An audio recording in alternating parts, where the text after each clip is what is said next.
El día de hoy no les traemos las noticias más importantes, sin embargo, contamos con un invitado muy especial que nos ofrecerá su punto de vista acerca de diferentes sucesos importantes para México. Sea bienvenido al resumen de la semana, su programa favorito donde le contamos todo lo que tiene que saber sobre la política, el poder y el mundo.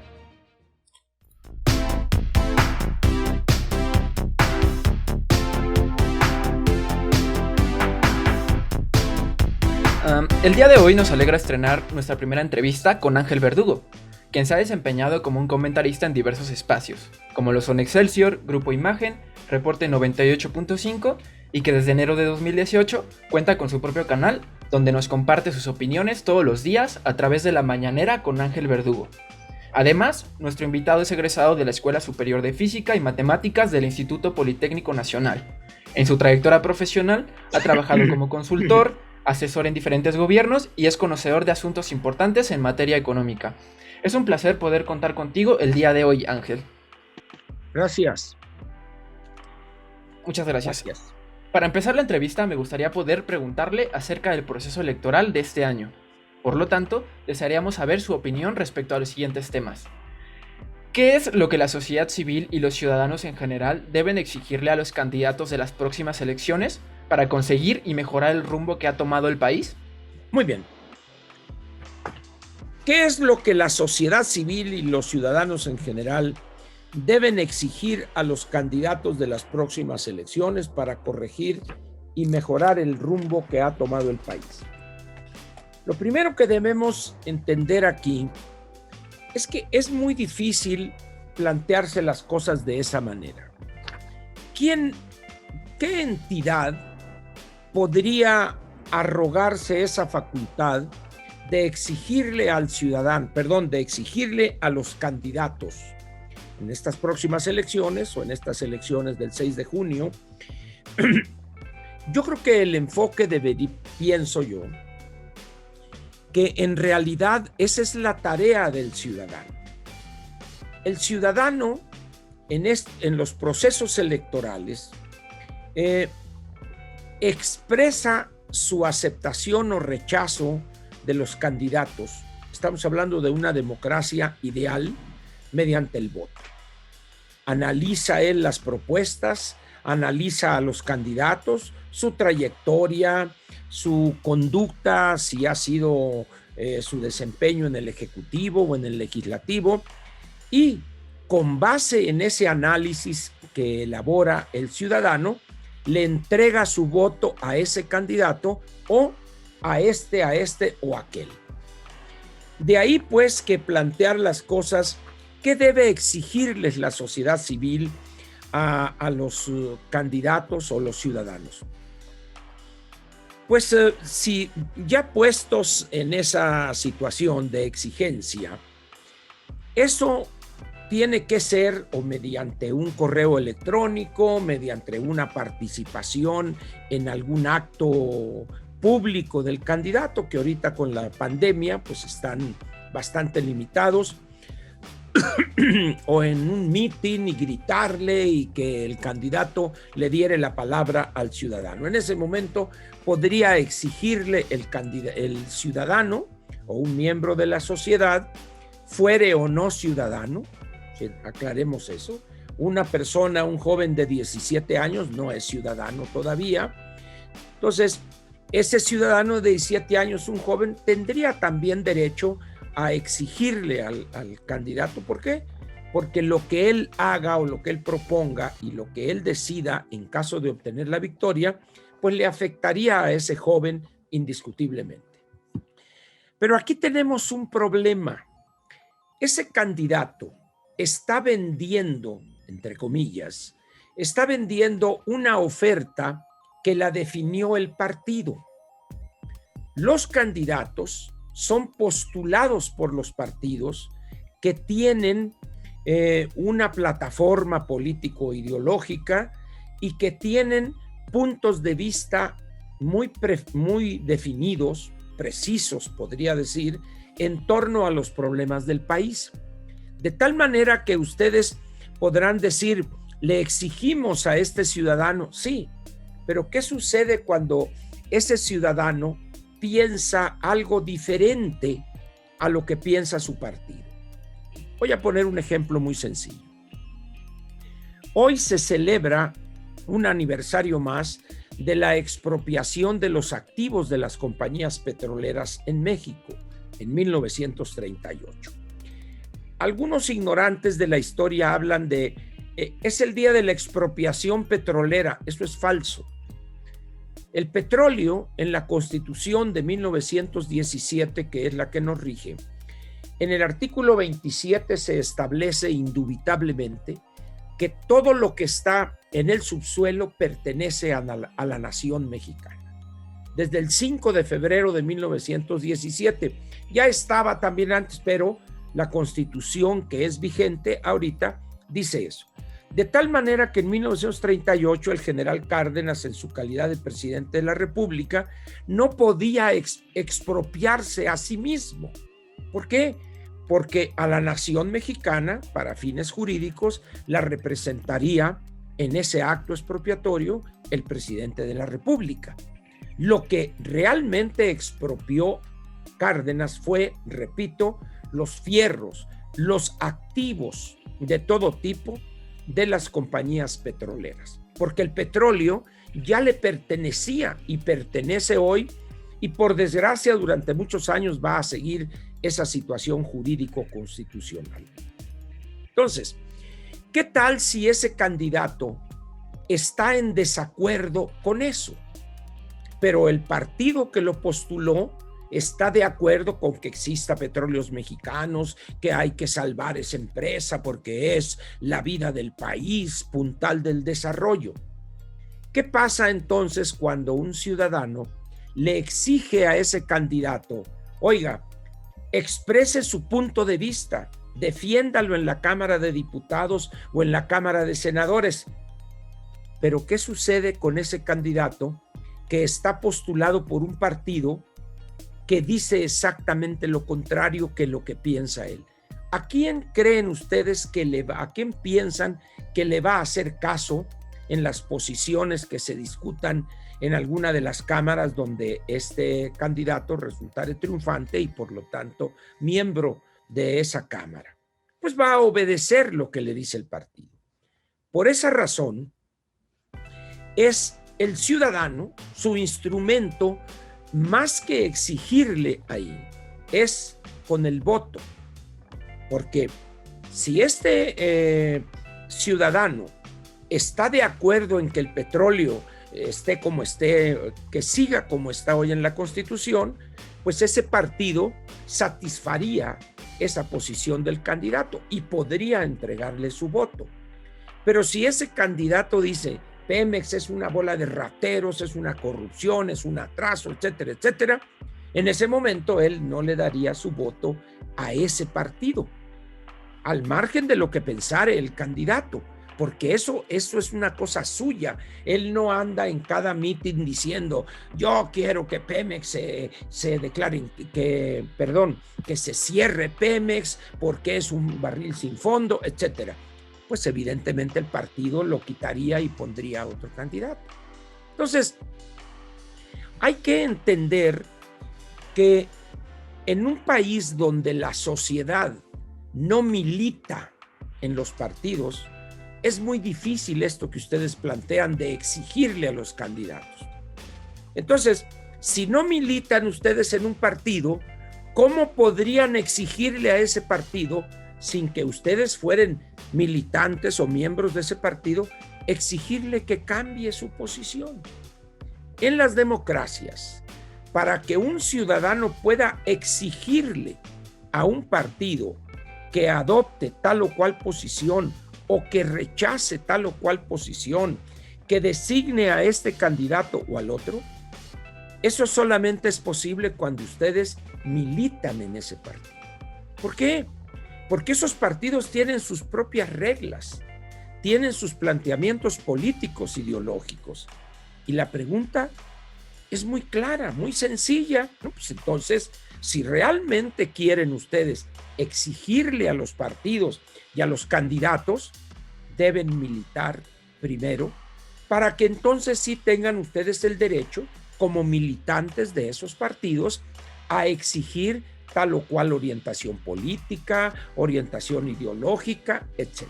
De otra manera, pues nomás se va a quedar en un ejercicio intelectual.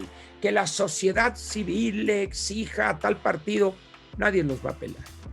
Esa sería mi respuesta a esta pregunta. Para la siguiente pregunta, en el último siglo, México ha mantenido un sistema presidencialista que comenzó a abandonar hace unos años. En ese sentido, ¿cree que las funciones de las instituciones independientes que regulan al gobierno están en riesgo de ser absorbidas por el presidente y su partido? A ver, punto ahí. Yo no veo dónde el régimen político que tenemos, que efectivamente es un régimen presidencialista, contrario a los regímenes parlamentarios. Este es un país presidencialista en lo que se refiere al poder ejecutivo. Lo que yo no veo es cuándo empezó a dejar ese régimen. Por el contrario, desde los años 30 o 40 del siglo pasado, se embarcó el régimen o la clase política en fortalecer ese presidencialismo. Los intentos que ha habido por hacer algo que sería un semiparlamentarismo, con un Congreso con visos de parlamento, como en los regímenes parlamentarios socialdemócratas en Europa, por ejemplo, y donde en vez de llamarle primer ministro, sería presidente de la República. Quizá el caso francés sería la mejor expresión de esto. En esas condiciones, yo honestamente se los digo, yo no veo dónde está ese abandono o ese intento de abandono del régimen presidencialista. Lo que hemos visto particularmente con este gobierno es exactamente lo contrario. Un individuo caciquil, un individuo que quiere mantener el control férreo de los tres poderes de la Unión. Pero este país es presidencialista, sigue siendo presidencialista y durante muchos años lo seguirá siendo. ¿Por qué? Aparte de que no se ha modificado en la Constitución el carácter de este régimen, tenemos una sociedad que le gusta que la manden, que le gusta tener un cacique, un tlatoani, un hombre fuerte, alguien que le diga qué debe hacer, cómo lo debe hacer y hacia dónde caminar. Es decir, tenemos 300 años de la conquista española, 300 años donde recibimos toda la cultura de un estado feudal, donde hay un soberano y lo demás son siervos. Luego tenemos la vida independiente, donde fue exactamente lo mismo. Juárez, el gran héroe ahorita, pues era un cacique oaxaqueño, un individuo que se fue del poder porque la muerte lo alcanzó, si no todavía estuviera ahí de presidente de la República. Porfirio Díaz, oaxaqueño también como Juárez, se arma la revolución, pero a don Porfirio no lo tumbó la revolución. Don Porfirio dice: perfecto, señores, por el bien del país, ahí se ven, despertaron al tigre a ver cómo lo calman. En mayo del 2011 agarra el Ipiranga, se sube y se va a pasar los últimos años en París. Y luego viene una pelea entre caudillos, entre caciques pueblerinos que se convierten en caciques nacionales, empezando por el general Calles y Obregón, mis paisanos sonorenses, y de ahí llega otro cacique que es Lázaro Cárdenas, y así sucesivamente hasta llegar al cacique pueblerino del trópico mexicano que tenemos hoy en la presidencia. De tal manera que este país es presidencialista en extremo.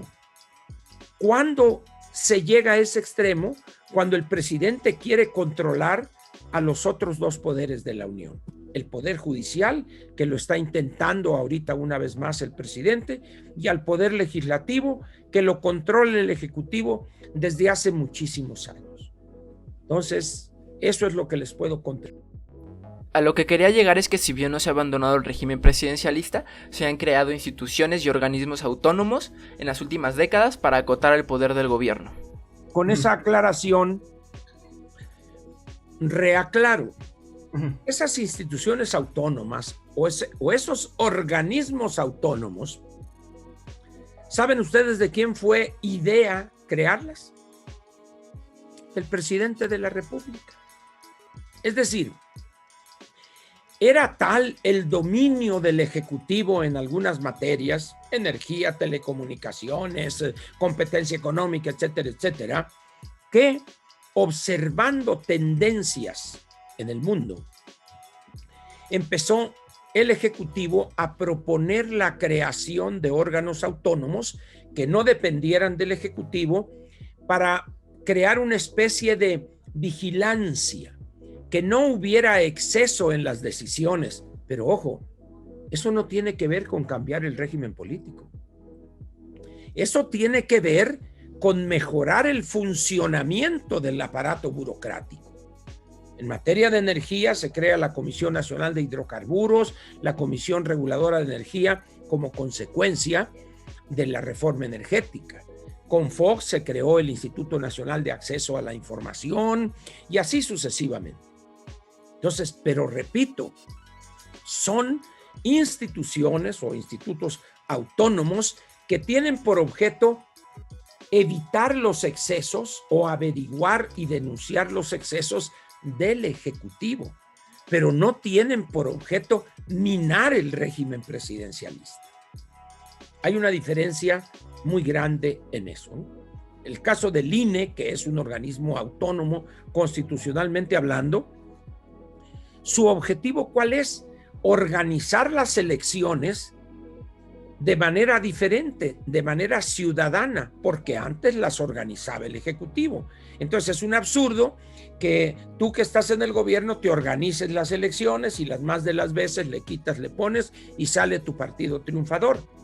El INE, que es un resultado de luchas por la democracia en este país de decenios, obligan después del 87, 88 a mejorar la realización de las elecciones para evitar que se cayera otra vez el sistema, incorporar a los ciudadanos. Pero repito, esos organismos autónomos no tienen ni de lejos la intención de modificar el régimen político. ¿Y por qué razón? Porque esa es una función del poder legislativo. Porque hay que cambiar la Constitución, casi habría que crear una nueva Constitución y esta es función del poder legislativo, no de los organismos autónomos, que son cosas completamente diferentes. Como dije, esos organismos autónomos, el IFAI, que ahora es el INAI, tienen objetivos perfectamente definidos. Ojo, ahí está en la ley que los crea. En el caso del IFAI, ahora INAI, ¿cuál es su objetivo? Reducir la opacidad en la gobernación.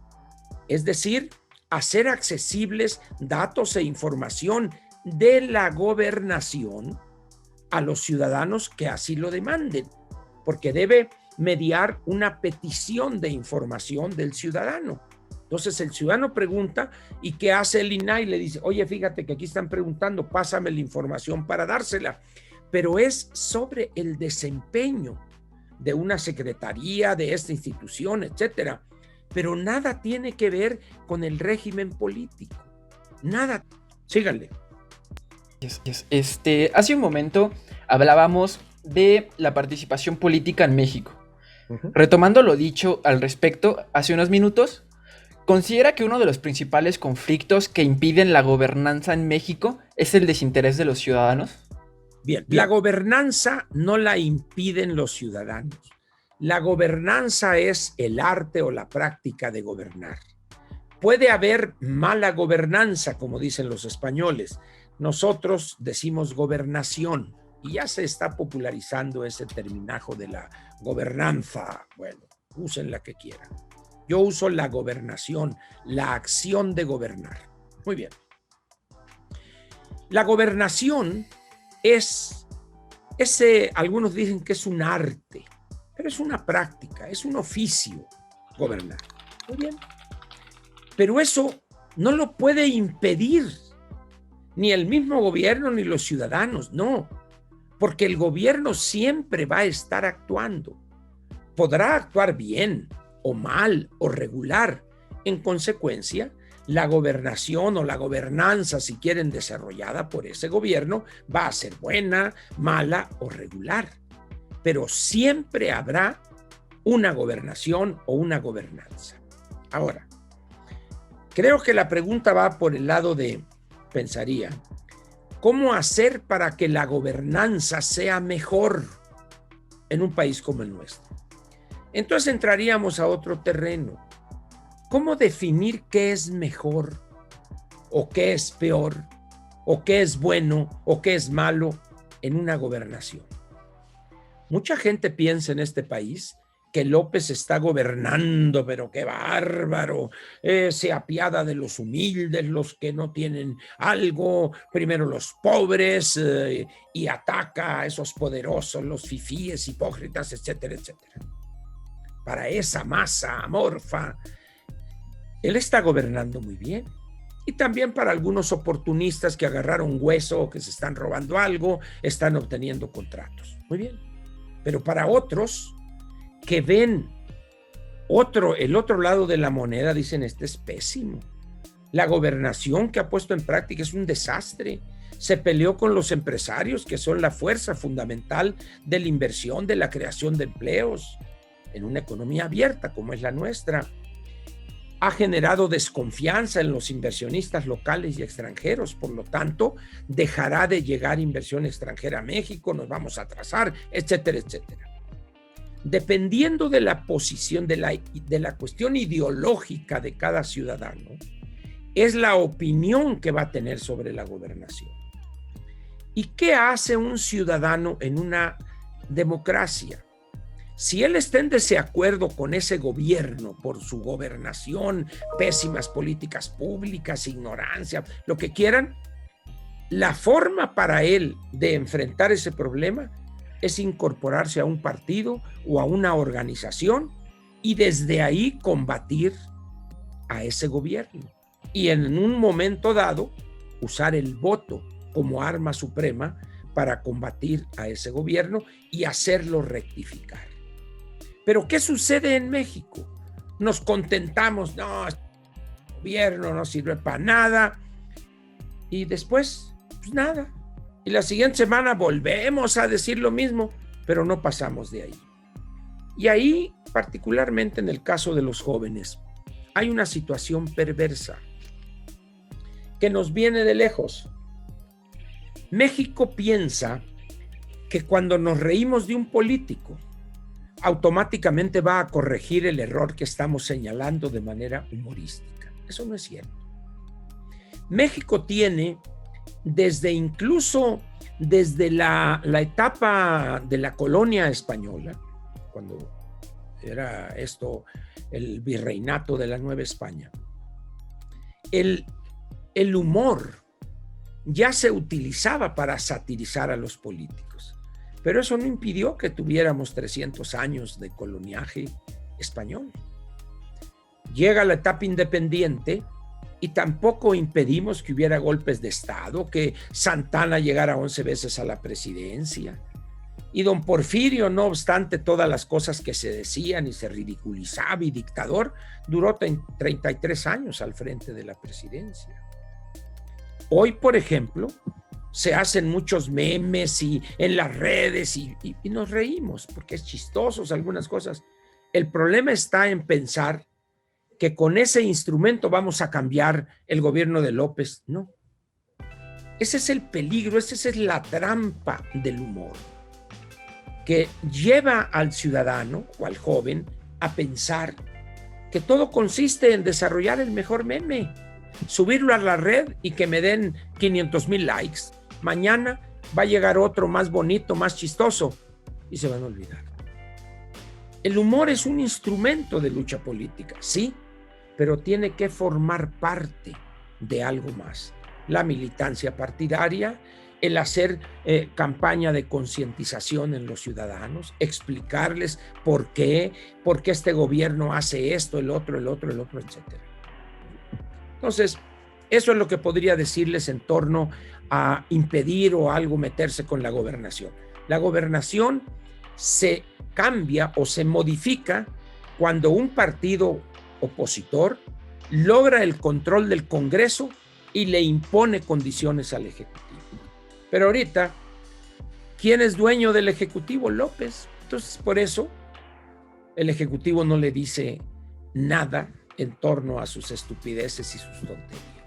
¿Quién de los legisladores de Morena se ha atrevido a criticar hoy esta andanada, esta cruzada de López en contra de los jueces y del Poder Judicial? Nadie. Pero tampoco los partidos políticos, tampoco los gobernadores, ahí medio esto y lo otro, pero ellos a lo suyo. Las elecciones que se vienen, quiénes van a proponer como candidatos y que esta es mi gente y cosas así. Es decir, ese es el México real. Ese es el México que ustedes van a enfrentar en unos cuantos años cuando salgan de la escuela y se incorporen al mercado laboral. La siguiente, por favor. Échale.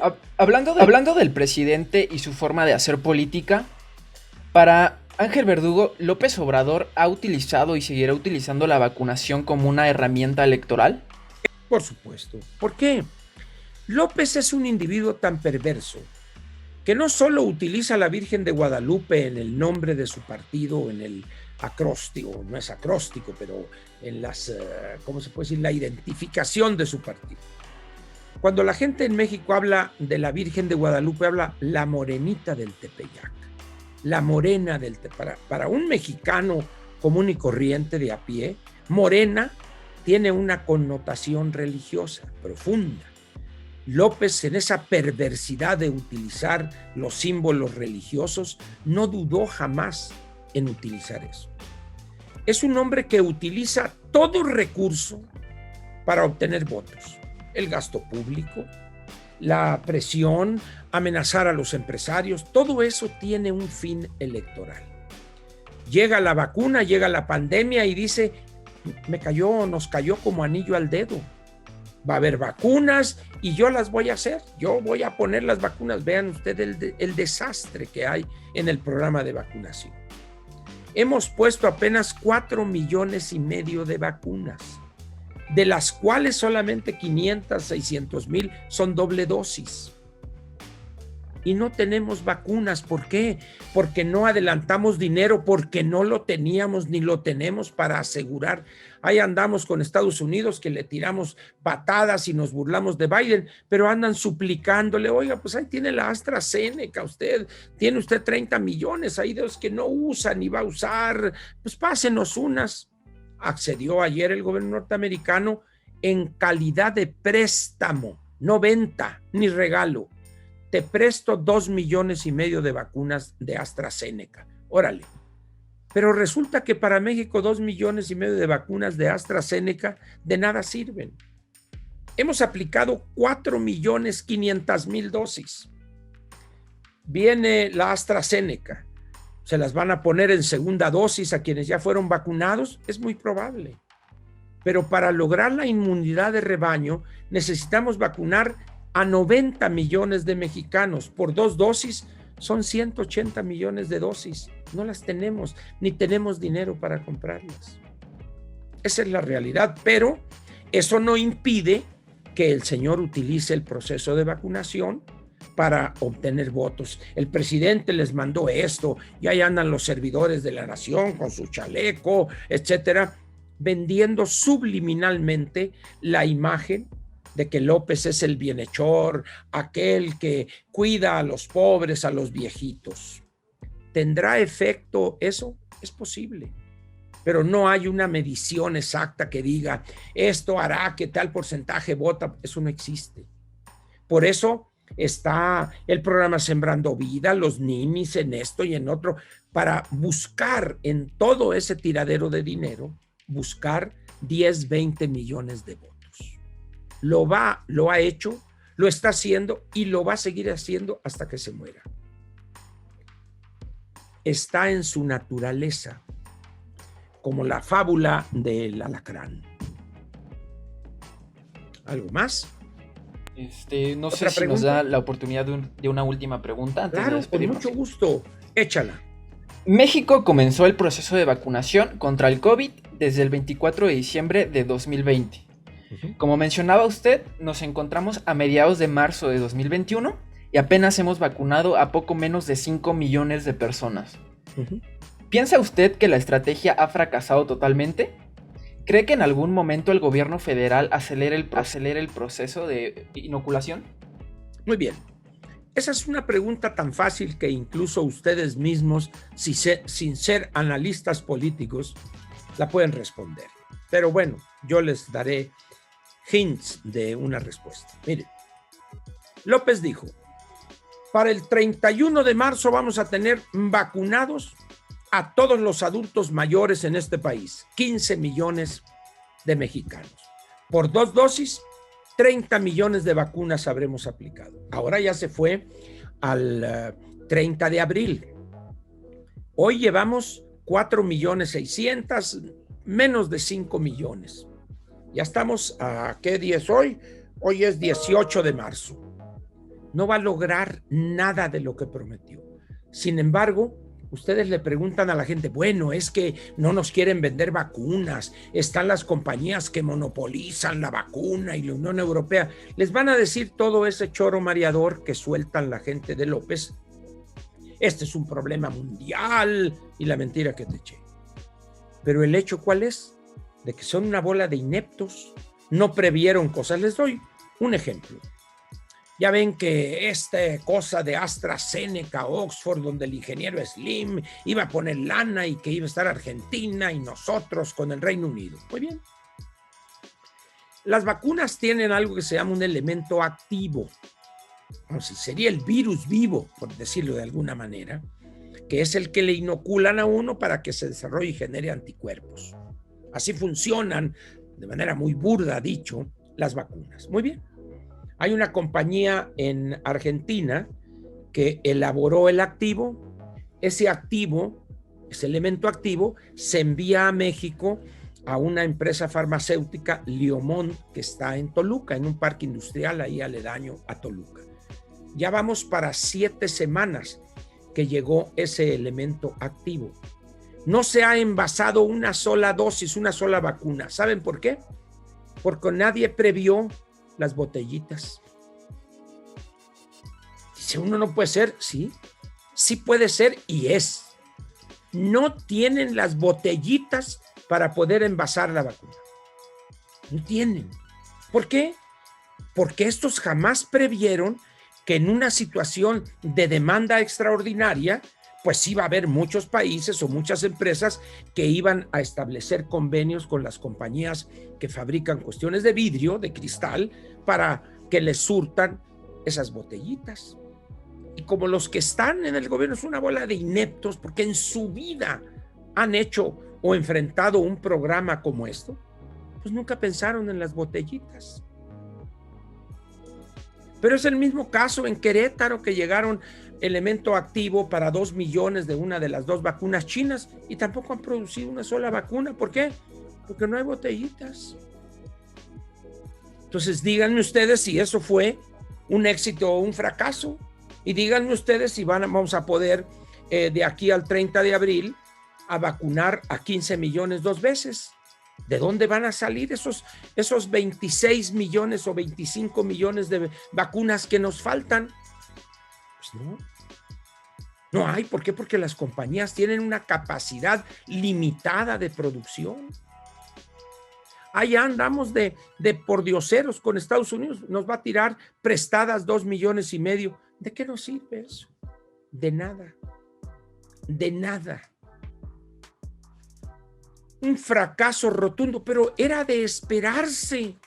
Si ustedes ven mis mañaneras o cuando estaba con Pascal ahí en imagen, yo lo dije, señores, va a ser un rotundo fracaso. ¿Por qué? Porque son muy brutos, porque no tienen experiencia, porque los que sabían los corrieron. Ahí están los resultados. Ahí está, un desastre. Hay gente que le pusieron ya la primera dosis y no saben para cuándo va a llegar la segunda dosis, e incluso no saben si la segunda dosis va a ser igual que la primera. a ese grado. Entonces dice uno, por eso la gente que tiene recursos anda haciendo maroma y media para irse a Estados Unidos a poner la vacuna. Entonces, ¿y por qué es un fracaso? Pues es que la regla de este gobierno ha sido desde antes de tomar posesión, fracaso tras fracaso tras fracaso. Revisen ustedes qué ha hecho bien este gobierno. Para mí, lo único que ha hecho bien este gobierno, es más, diría, lo único que ha hecho muy bien es exhibirse en su incapacidad, en su ignorancia, en su inexperiencia y en su autoritarismo y soberbia. Eso lo ha hecho a la perfección. ¿Quién podría negar ahorita que es un gobierno de ineptos? ¿Quién? Nadie. Y lo lograron en menos de 2 años. Antes de tomar posesión ya habían cerrado el aeropuerto, el proceso de construcción del aeropuerto. Ya, antes de tomar posesión. Luego se lanzaron contra Constellation Brands. Tienen parado un proyecto de una planta de amoníaco en Topolobampo, en Sinaloa, de un proceso que llevaría en unos 5 o 6 años, una inversión de $5,000 millones para producir las materias primas o los insumos fundamentales para los fertilizantes, y está parado también. ¿Por qué? Porque el pueblo no quiere que se haga ahí. Oye, pero si ya les dieron los permisos de impacto ambiental, los estudios, todo. El pueblo no quiere que se construya ahí. En el caso de Constellation Brands, fueron 27,000 personas que dijeron no, ya, una inversión de $1,400 millones. Ahí están oxidándose los tanques. Esa es la realidad de este gobierno, y el proceso de vacunación, evidentemente, no es la excepción. Un fracaso rotundo, completo. Muy bien. Espero pues que haya estado a la altura de sus expectativas. Espero que en el futuro me inviten otra vez, no muy seguido porque tengo mucho trabajo, pero habrá oportunidad pues, si ustedes lo decidan, que volvamos a platicar. Muchísimas gracias, don Ángel Verdugo. Nos dio mucho gusto que nos diera esta oportunidad de tener una personalidad de su calibre en nuestro programa. Sobre todo que nos haya compartido su experiencia, su conocimiento, y nos haya dado armas y información que nos ayude a mejorar y hacer esta labor de una manera correcta, como debería hacerse. Perfecto. Muchas gracias por la oportunidad de estar con jóvenes. Yo soy un veterano ya, pero siempre reconforta esto. Muy bien, hasta la siguiente pues, nos vemos. Póngase a estudiar, póngase a leer. Y ha sido un placer. Antes de despedirme de todos ustedes, quiero mandarle un saludo a Laura Cady, HITC, JC, Ricardo Franco y Omar Carmona, que con sus donaciones hacen posible los episodios del resumen de la semana. Suscríbase, comparta con sus amigos y deje un like. Recuerde, mientras haya noticias, nosotros estaremos ahí para informar.